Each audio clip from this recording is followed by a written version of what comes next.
Hi there, everyone. Welcome to Module 7, or Executive Function number 6, Task Initiation. So this is probably the executive function that you think of when you think of executive dysfunction, aka the trouble getting started with things. So let's just dive on in and really dissect this topic so that you feel more prepared to handle this type of executive dysfunction. So in today's presentation, we are going to talk about healthy task initiation, what that actually can look like, some potential issues that you might run into when it comes to task initiation, and how to cope with executive dysfunction in this area. So what is healthy task initiation? Some of you might be thinking, surely healthy task initiation does not exist, for if it did, I would have experienced it by now, hopefully. And the truth is, a lot of us who experience executive dysfunction experience issues in this area specifically. But I do promise that it is possible to experience healthy task initiation, and we will get you there. So what does that even look like? It looks like a smooth transition from idea to action. Right? Going from I want to do the thing to I'm doing the thing is not this battle. It's a smooth transition, right? It's also the ability to quickly act when you want to do something. So when you want to do something, it doesn't take you several hours or several days or even several weeks to start doing that thing. You can just say, hey, I want to do that. And because you actively want to do it, that's enough to help you start. Then there's also a lack of friction in the action process. And this gets into a little bit of the organization and planning and prioritizing phase, which we will talk about next.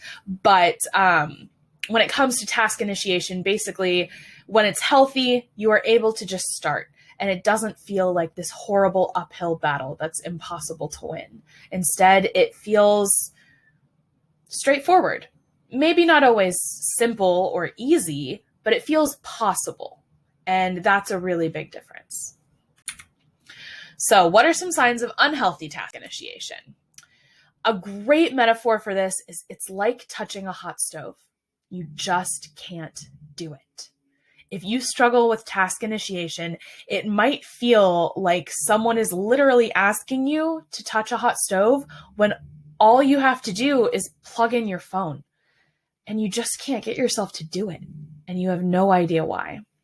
So task initiation, you know that it's going poorly when you really struggle to start something, even when you actually want to do it, or it's a seemingly simple task, or both. You know, if your phone's dying, you want to plug it in, like it would be so easy. And for some reason, you literally can't do it.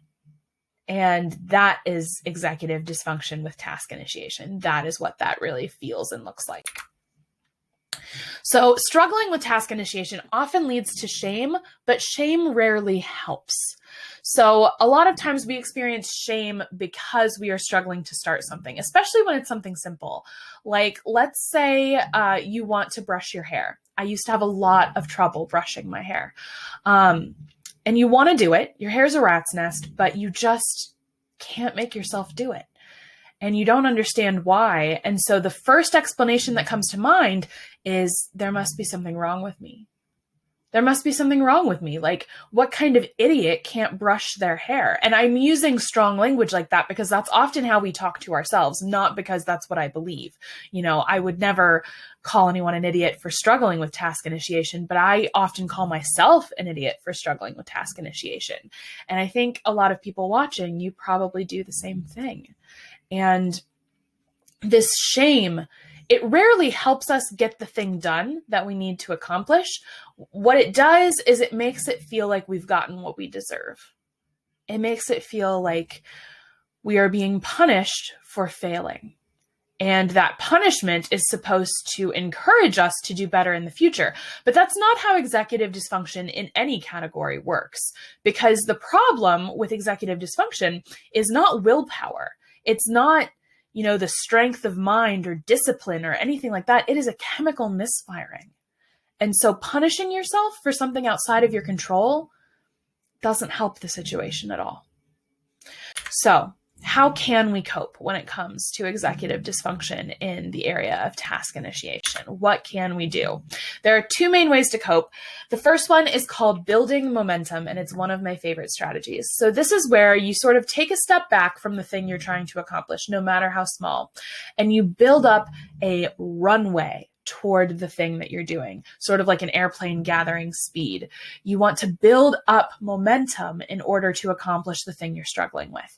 So let's go back to the plugging in your phone example, because you might think, surely there's no runway that can lead to that. How do you accomplish something smaller than plugging in your phone?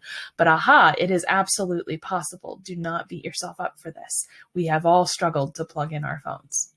So let's say you're struggling to plug in your phone. Something you could do to build up a runway is start by wiggling your toes.